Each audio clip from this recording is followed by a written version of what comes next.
File, file থেকে new আমি একটা পেজ ওপেন করে নিলাম, ওকেতে ক্লিক করব।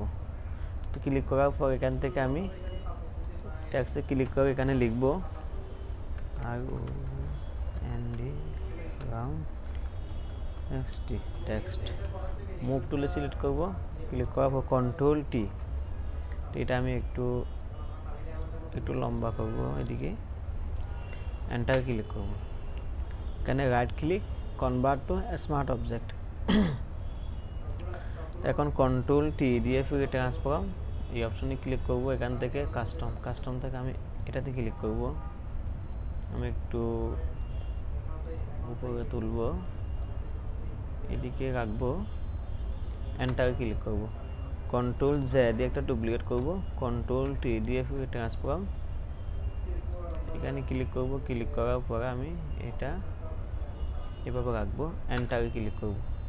কন্ট্রোল দাও এটা সিলেক্ট করব, কন্ট্রোল জে দিয়ে একটা ডুপ্লিকেট করব, একটু এভাবে তুলব, আবার কন্ট্রোল জে এইভাবে তুলব, বাস।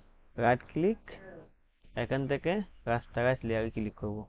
ক্লিক করার পরে আমি কন্ট্রোল শিফট ধরে এদিকে এভাবে ক্লিক করতে থাকবো, সবগুলো সিলেক্ট করলাম। সিলেক্ট করার পর এখান থেকে গ্রেডিয়েন্ট টুল আমি এভাবে দিব। এখান থেকে চাইলে কালার চেঞ্জ করতে পারবো, আমি চেঞ্জ করলাম না।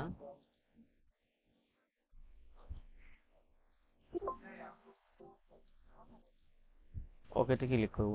ক্লিক করার পর আমি যে কোনো একটা লেয়ারে ক্লিক করে এভাবে দিলে এই জায়গায় আমার কালার হয়ে যাবে। কন্ট্রোল ডি দিয়ে সিলেক্ট,